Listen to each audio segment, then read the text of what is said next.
Hello, this is Bernard Sheehan with the Green Island Podcast. Thank you for joining us here today. I'm also joined by James Sheehan. We are the co-authors of Hard Border and the Green Island Novels series, really talking about things that have happened in Ireland around the time of Brexit, but also things that are modern day and are ramping up in the next that have been going on here for the last couple of weeks. So we want to talk about that today. And James, I'm going to jump right in with the latest and greatest. We're recording this in early February. And on the 5th, there were some protests in Ireland where there were 5 to 10,000 people really going downtown Dublin and speaking and also waving a ton of flags. And I think this is sparking. So again, thanks for joining. No, happy to be here. Yeah, I think so. I think people are kind of had enough from what I see and it's across the whole EU. I mean, the farmers you don't see much in the on the news. There definitely looks like they're suppressing it, but even I think the EU headquarters was bombarded by farmers, and there are fires outside, and you can almost hear shots when you hear it live in the background. I think maybe they're just shooting up in the air, but so much for Europe not having guns. So it's kind of interesting. But I think everybody's at a breaking point at this point. Like enough is enough. And even in America with that lousy border bill that came out 3 or 4 days ago, I mean, it may be maybe the most treasonous bill in the history of the United States. And yet Mitch McConnell still has a job and ran away from it and threw the other Langford under the bus, who kind of was just a pitch man. So the elites are kind of having some trouble now.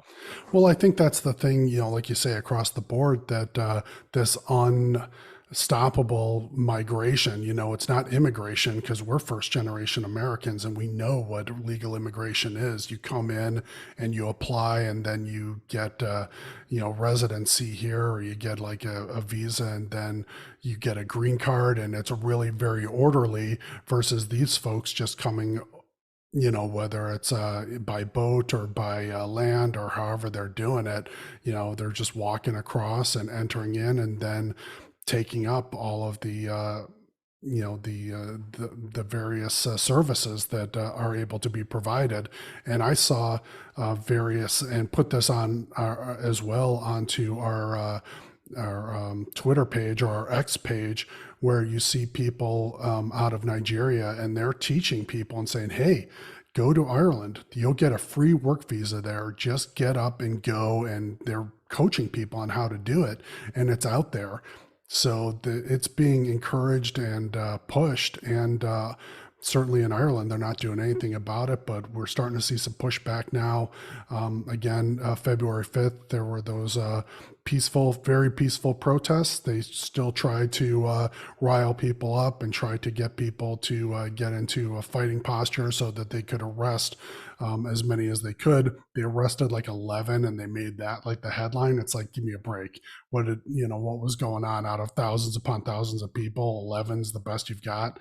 So it's interesting to see that this is really starting to take hold, and hopefully this pushback will continue. But I mean, from our standpoint, we've known in the past that the Irish folks don't necessarily kind of continue that, but it's probably significant. Even having 10,000 people there is a lot from the standpoint of the overall population, and also being a culture that doesn't particularly protest, really.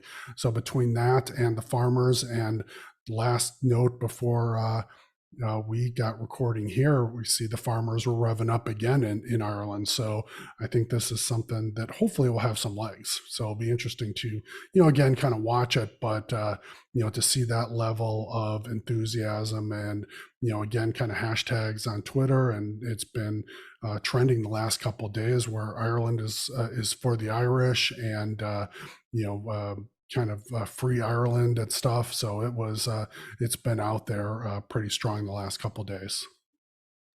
Well, these non-for-profits and even the UN are all doing the same thing. They're giving them instructions of how to get to these countries like Ireland or the US. I mean, virtually the UN is using the money that the US gives them to give a million, I think $1.5 billion this year to migrants, not even migrants, let's call them illegal immigrants. They're not seeking asylum. Let's be honest. Right. It's just they're coming from a poor country to a richer country, and they're just playing the game. And but the UN is kind of giving them instructions. The Red Cross is giving them instructions of how to get over here.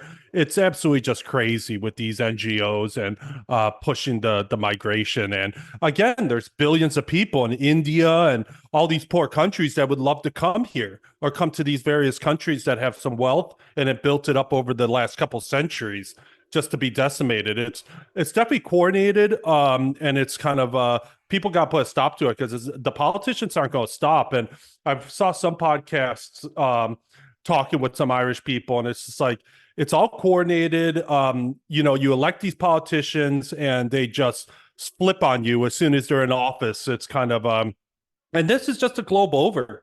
And we saw it again with the U.S. And no one's seeking. I mean, asylum. They're giving asylum to foreigners, whether they're terrorists or not. But I can guarantee you, myself and my dad almost had to escape Ireland because we were getting them such in a bind with our problems that they weren't going to arrest us. And when we went to the U.S., we actually have to escape Illinois because we were afraid they were going to try to get to Illinois to extradite us because they're so blue. The lawfare in this world is just crazy now where there's no laws. I mean, you're seeing it against Trump where they're just taking them off ballots for no reason and all this just because they can't win. They got to cheat their way. And it's just, this immigration is just another pattern of that of kind of, I don't know why they're looting the people out, but it's sinister for big time, in my opinion. But they got to the point where it's just, they've been brainwashed, and you'd kind of wonder where Facebook really came out of, because ever since Facebook came on the scenes in like 2008 or a little bit before, but really took traction, all this has kind of hit the wall where people have just been brainwashed thinking illegal immigrations. And I think I told this story, but I was talking to some people at a Christmas party, and they're leftists. One's a gay guy, another one girls will do anything the gay guy says, doesn't even think, and they're like, there should be no borders. There should be no borders. And I'm just like, I kind of just started took a step back. I'm just like, okay, well, let's play that out. Like, what happens if there's no borders? Right. What happens? Like, you're a vet. What happens if 20,000 vets come in? You won't have a job. It's like mixing good wine with, grapefruit juice. When you start putting grapefruit juice, maybe the first drop is okay and you still have good wine. But the more you add, you've just ruined your good bottle of wine. But they don't think about that. It's really just virtue signaling and brainwashing, and they don't think about the next step. And that's where you catch out. They can't have an argument. They need to silence you. And I think that's where the press is really coming into play with these riots. That especially in Ireland, we knew that because the press are so captured. I mean, all the newspapers in one way or another are owned by the Irish government. Now, they're not really owned, but through kind of loans that the Irish government still own all the banks, giving loans to these papers, that the lifelines, you better print what we want or we'll cut your lifeline. And that's all propaganda. And Ireland doesn't hide it, but like America is getting even worse now, so it's global. And I think if people don't start pushing back, it's just a one-way street to disaster, and we'll all be poor, and we'll all be fighting for our lives. And why the rich are living in Switzerland watching us laughing. Well, they don't think. That's the thing. It's not that they don't think down the road. They don't think, period. They just keep on going, and they just parrot whatever these people say. And meanwhile, folks who are coming in and taking advantage of the situation, they're definitely thinking. They're thinking steps ahead. And you called it out the other week. It's not just folks from sub-Saharan Africa, even though there's a lot of Nigerians that are coming into Ireland. You'll see a lot of Ukrainians too. And there's a bill on the books in Ireland that if you're Ukrainian and you have issues with your car, they'll fix them up for free. So now the Ukrainians are going back and getting their beaters and driving them over to Ireland and getting them fixed. This is what happens. It's not just folks who are impoverished and they're coming for a better life and this sort of stuff. It's not that at all. It's people who are coming to take advantage and, really drain the system because they've already drained their own system or whatever that might have been. So And that's all the plan. They're happy to do that, I guess, in Europe and obviously in America too, because they want people who will they'll give them things, and then you guys vote our way and do what we tell you, and meanwhile we stay in power. And like you say, I mean, Switzerland is, it's a the thing that I had always heard is like some countries have an army and some armies have a country, but Switzerland is a country that is an army. I mean, you are safe there. There is nobody getting in, and they still have that culture where everybody has to learn how to shoot, and there's not going to be this crazy immigration into there, so they can be perfectly safe. But it's not going to be that case with essentially the rest of the Western world, and it's completely out of hand. And it's not until people experience it themselves, and we're seeing this, here in some of the big cities in the U.S. You see it in New York; they're complaining a lot. You see Chicago; they're complaining a lot, and they see that, hey, these folks that are coming in are taking our services away from us. Like you called last time, they're overloading hospitals, they're overloading all of the infrastructure, and the people who are here who are paying into it aren't being able to access it, and it's just completely out of control.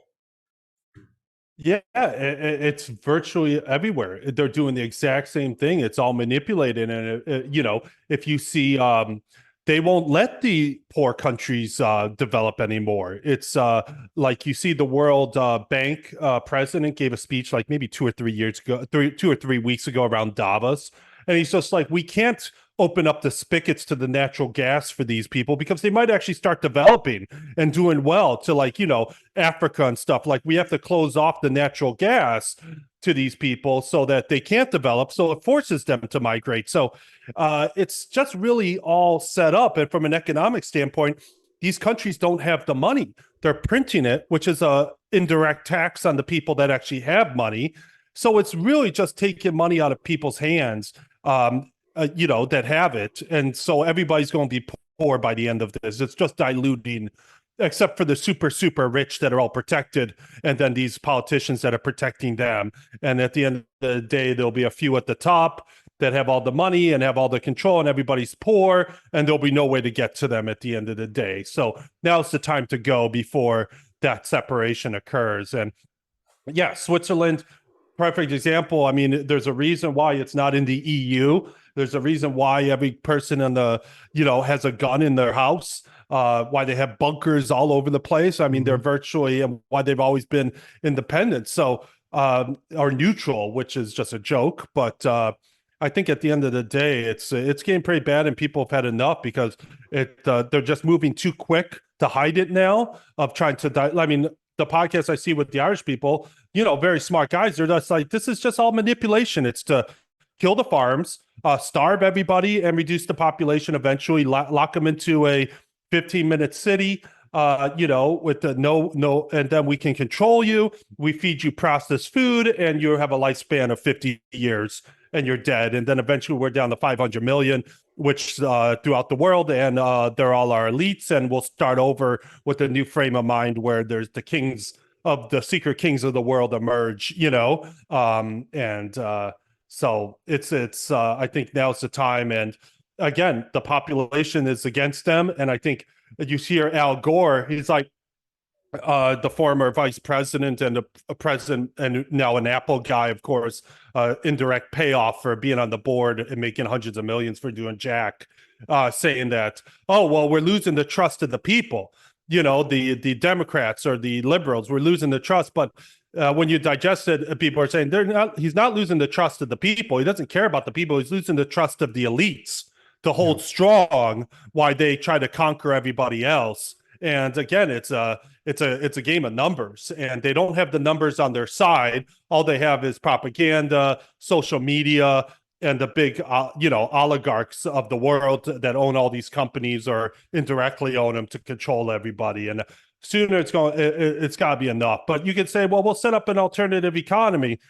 It's only a matter before they take those over. That's what they do. They infiltrate you. If you have an idea, you have a knock on the door. If you don't take their price, they're going to nail you. Like Elon Musk, they're coming at them every which way. For example, they revoked his $54 billion pay package after he hit all his targets. It's just crazy. It's like, yeah, the targets were supposed to be crazy, and like he'll never hit those. He hit them all, and it was voted by like 70% of the board, the shareholders, unanimous at the board level.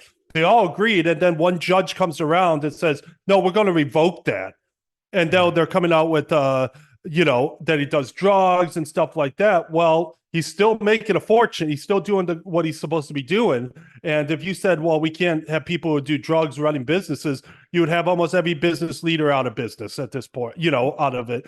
So I'm just kind of it's just lawfare now, and the lawfare is just nasty, and they don't care, and the judges, they just don't care.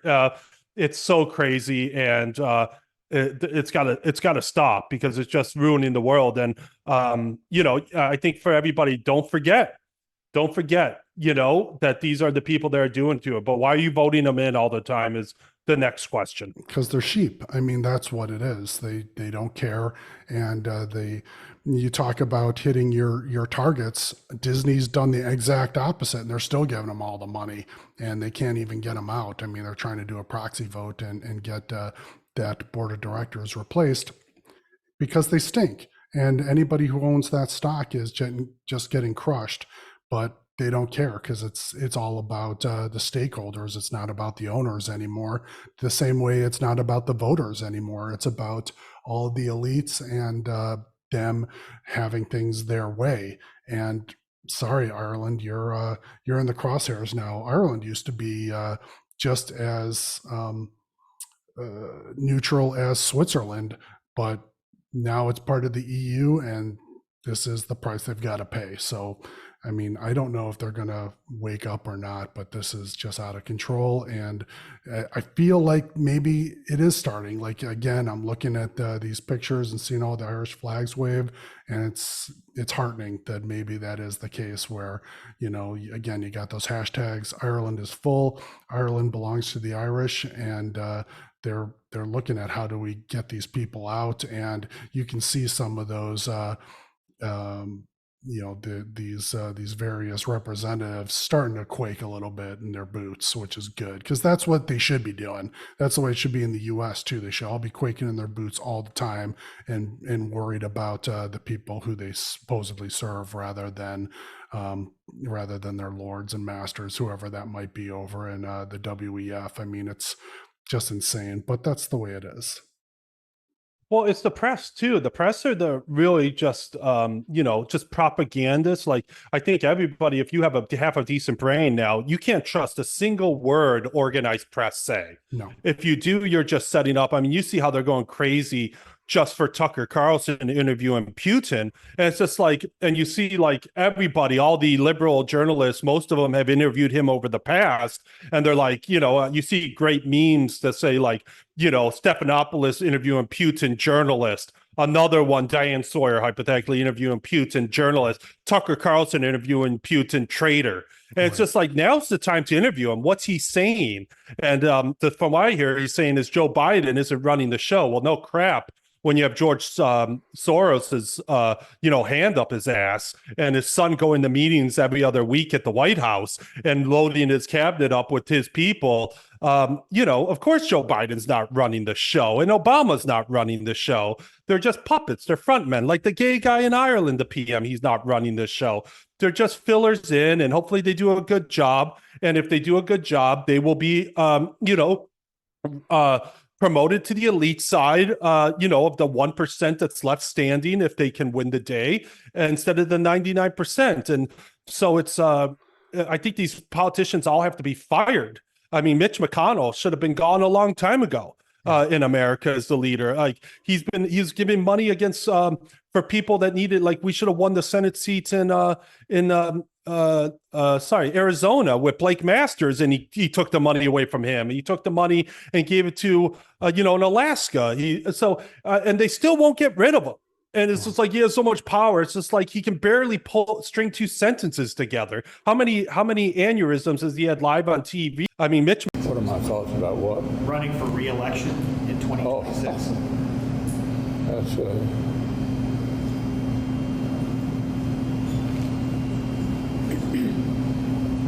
Did you hear the question, Senator? Running for re-election in 2026? All right, I'm sorry, you all. We're going to need a minute. Senator. How many do you see behind the scenes? And you have all these old fossils running the show that can't even string sentences together. Are they really running the show? And I say absolutely not. They're just there. And you'd wonder why Joe Biden got in the race. And I would say it was like, hey, the FBI's, in 2020, he wasn't even going to run, but I would say the FBI was probably going to investigate him, or kind of, you better run. We need someone that'll win, or we're going to investigate you and for all the corruption. So I think it's just a bad day in the world where the elites, I think it's time to rise up, and I'm eagerly watching, but I don't know what results they're going to get from this. Because it's just lip service, like the prime minister said, well, we're going to reduce our money we give to the, outside of Ireland from Ukraine and migration and stuff. That's not what he's doing behind the scenes. Right. He's opening the doors even farther. Yeah. And Joe Biden, who won't close the border, who says, I need more powers. It's just like, you have all the powers. You can close it tomorrow. It's just games. Yeah. It's just gamesmanship, and they're just lying. And that's why it's just like, we don't trust what you say anymore. You've lied about everything. And why do you think we're going to listen to you now? It's like the gig's up now on these journalists, and it's just crazy, because I don't even know how journalists have so much power. I mean, in my day and age, if you were a communications major, you were virtually probably, considered the lowest of the low in an IQ standpoint, which are virtually journalists. Well, you're not a lawyer. They still are the lowest of the low, but what happens is they get in, they've got connections in New York, and then they get into, one of these companies or one of these media firms, and they think that they're on easy street, that it's going to be great. But you can look at Taylor Lorenz crying the other day about all the layoffs and everything, and she's just like, oh my gosh, you can't even make a living as a journalist. To me, that's a good thing. Bye. You guys shouldn't be able to make a living, because you're nothing but liars and stooges for what people just tell you, and you just take it and go. So, I mean, but that's the absolute case of what they're doing, and they're still going to be doing that same thing until they're all run out of business. And that includes like the New York Times and the Washington Post. I mean, we talked about it, what's his name from Amazon had to put in another Jeff 100. Bezos. Yeah, Jeff Bezos had 100 million he had to put back into the Washington Post to keep it afloat. And that's not chicken feed. How long do you think that's going to be the case? So all these other little sites are going down. All these people are going back to being bartenders or something, which is great. Learn to code. Bye. You shouldn't be, you're not journalists. You aren't people who do the job, but it's all propaganda anyway. And we're still seeing that over in Ireland too. I mean, as you always talked about, people, they just read what's in the paper, and they swallow it hook, line, and sinker. And we can see, one of the things that we talked about earlier were the various fires that were being set on the places that were potentially going to be holding a number of these migrants or immigrants or, invaders, whatever you want to call them. And it seems like there have been more of those, but they're not being reported anymore. They've been keeping that on the down low. And, this PM and, various folks are like, oh, well, we're going to be treating this as like essentially attempted murder. And, because like we talked about, somebody could die, but at the same time, that's what they're going after. They're ratcheting it up. They're not backing off at all. Yeah, as expected. And that's how they got all the Irish to be so liberal. I would say 90% or 95% of them are liberal. And that's how they did it. The papers. I mean, I had an aunt who passed away, but her entire life, not educated, no college degree, was kind of an artist. And she was the loudest person in the room. And the room was always filled with doctors and lawyers, because her husband was very well-to-do, a smart doctor. And she was always the one blabbing and talking. And all she was paper educated. Mm-hmm. She would just regurgitate what she read in the papers. And that was Ireland up until pretty much like 2010 or 15, when I first started there. Every lawyer's office, doctor's office, every home had their paper delivered to them. Same old rubbish. Now, this was before I kind of, this was when I was thinking that the papers were actually giving journalism, because we grew up in America. I didn't really understand. I thought like, oh, you're reporting the news. I was just naive. Right. But now it's just crazy how, like, I think it's great, because if you have something to say and people value your opinion and they trust you, they'll go to your podcast. They'll read your newsletter. They'll do whatever needs to be done. But no, they want the big players to suppress those voices and give it back to the New York Times or the Washington Post, who are just strictly just propagandists. And you would wonder why Jeff Bezos bought it. The Washington Post, they say, oh, well, it protects him. He can stay out of the papers, blah, blah, blah. I mean, you've never seen such a paper hog in your life than Jeff Bezos right now. I mean, he looks like he's jacked up on steroids, wearing God knows what, with, his wife was walking around New York, or his future wife, in like a see-through bra and like underwear. And I'm just like, you guys are billionaires and you're just completely warped and you're such a glory hound. And it's just crazy. I would say he bought it more to show, should we say, his masters, which everybody has a master, that he's kind of a boys club. He'll take over. He'll put a fresh face on it. I think they sold it that he was going to IT it up and make it more streamlined. And it's like, no, you're just bowing to whoever who controls you, because look what happens when Elon Musk goes against you. Right. They're out for blood now. Yeah. And it's the same old. It's just crazy, but no one believes them anymore. And I don't know how they're going to gain back the trust, because they can't keep moving forward on their agenda and telling the truth at the same time. I just love that lie. It's like the minute you stop telling lies I'll stop telling the truth, Right. And I think it's just Tucker Carlson, how they're all going crazy, meeting with Vladimir Putin. It's just like, hey, people should hear what he has to say. And Tucker Carlson. So you'll see they'll be targeting Tucker Carlson, that podcast, like, oh, Google will take it down. Or I think they're already saying, like, the EU is going to threaten to put sanctions on Tucker Carlson for talking to a world leader that controls the most nukes in the history of the world. It's just crazy. And this is who you're up against. And I think the people have to kind of start. It's annoying, though, because these politicians keep getting in. And it's always the liberals or, the single, I don't want to go on a demographic, but it's those single educated women that want to, get these liberals in. And it's like, or, the gay guy I had a talk with, they just literally, when I asked him, like, let's go through the scenario of open borders, I didn't attack him. I'm like, this is how you're supposed to talk with these people, to kind of, let's talk through it. They literally changed the subject. They turned away from me and started like I couldn't even ask one question. They're talking in the group and I don't know if they know like how conservative I am. I'm not conservative. I'm just logical.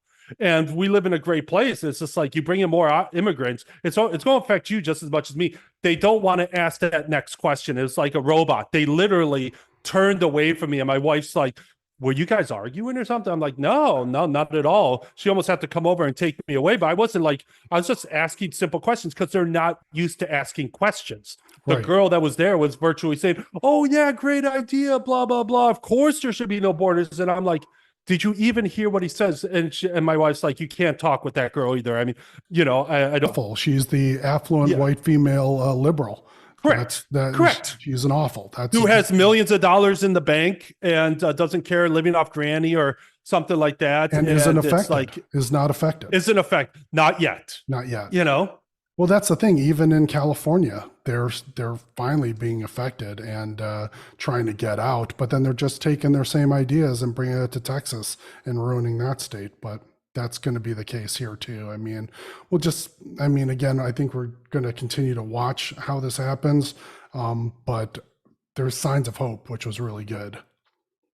Well, there's signs even in like the African-American community or Black community, which is great, because in these cities, they're absolutely getting killed by the immigrants. And then you see the Black mayors like New York or Brandon Johnson in Chicago. And all you can say is, I'm a Black man and I've hired these Black people. It's like, No one gives a crap about the racist stuff anymore. Like, no one cares about virtue signaling. What are you going to do for the people? Why are you bringing more migrants in? And you see Eric Adams of New York going to talk to Joe Biden. The minute he hops on a train to go talk to Joe Biden in Washington, D.C., the FBI raids his campaign manager that day. It's Yeah. just like he virtually turned around and came right back. It's just like, don't progress this any further, or you'll be the next one that's investigated. And Brandon Johnson's just like, he had to get a speech like yesterday or 2 days ago. He's getting slammed on social media saying, oh, well, I'm a black man and I have a black family and I live on the West Side and blah, blah, blah. It's like, what the hell? Like, that's why you got elected.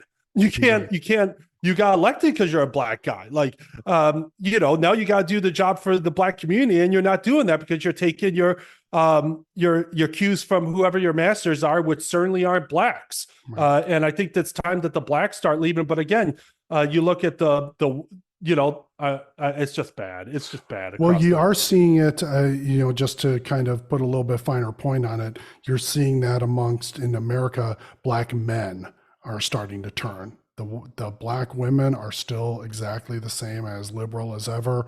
And that's why they're in such trouble with, they can't dump Biden and not pick Kamala, because they're going to be there for her.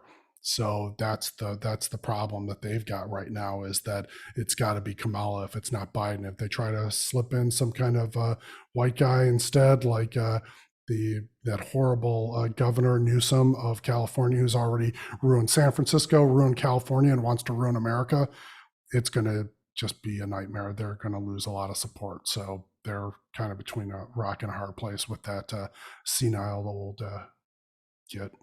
He's horrible. I mean, you've just seen him over the last 2 days. I mean, he's gone. He can't put the string, and his eyes are closing even further, which is almost impossible. And they can't switch out Kamala. I mean, they used her to get elected. I think that was maybe the only decision Joe Biden maybe was making correct, is he didn't want Kamala, but I think Obama pushed it on him. And it's backfiring because she's such a clown. But it was kind of a good poll that I saw, was like, who would you rather have, Hillary Clinton or Kamala in the White House? And a lot of them are like, I'd rather have Kamala, because you'd rather have a clown than over a devil. At least a clown kind of will, people will know, but Hillary Clinton's so smooth, why she stabs you in the back behind the scenes, but you can't replace her. That's why, like, Michelle Obama is their only saving grace. But who knows, she's not campaigning, because how many skeletons are actually in their closet, the Obamas? I mean, from what I hear, Barack is as gay as a $2 bill. Yep. That and stuff like that. That's and you'd wonder about the death of his chef on, their island. And you're hearing about like Will Smith and all these guys just, secretly being gay, and apparently Obama's not far from that, if not in it. So it's just like, yeah, we'll save Michelle to the very end, so we can just roll her out, get the quick vote before at the convention, and no one can ask the questions. But why, if you have such a good argument, Democrats, why aren't you just doing it by the book? You always got to do these sneak attacks, or, and across the board, the liberals across the board, they always cheat. It's like, why? If you have such a good argument. No, they have to cheat. They don't have the numbers. So the only way for them to do it is to cheat. They've got the numbers in California, and that's really about it. But, I mean, I feel like that's, we'll see how that happens. I don't think what's her name wants it. Michelle Obama doesn't want the job, doesn't want to be back in that jail, which is what she considered the White House. I mean, it's just she might not have any choice. She might not have any choice. I mean, she takes orders. You don't get those Netflix. You don't go walk out and make a couple $100 million for having no. I mean, all you do is you're just a community organizer, and that's your job, and that's why you get paid. And if you're told to go run for president, your ass better be up there. Barack doesn't call the shots, and I know the world would like to think so. I think that's an easy sell for everybody to get their heads around, the power brokers of the world. He's a henchman. He does what he's told, and Michelle better do the same, and you'll find out. I know a lot of people say, like Karl Rove, he's not running. She's not running. She hates it. Karl Rove, once he says that, I believe the exact opposite. I mean, he's just a scumbag. Yeah. Did we want to, I know we've gone long here. Do we want to talk about latest Connor news and then wrap up? Yeah. I mean, we'll probably leave for the next one, actually. Okay. I don't think he's getting the fight. there's definitely something I think I gotta watch a little bit more. There's something not right about him.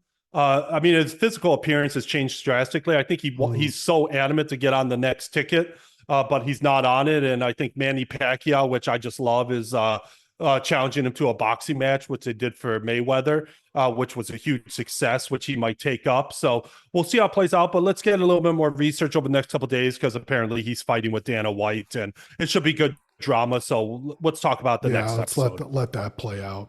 Sounds good. Yep. Well, thanks everyone for listening. Really appreciate it. Please go buy Hard Border at Amazon and Barnes and Noble, and also like and subscribe here.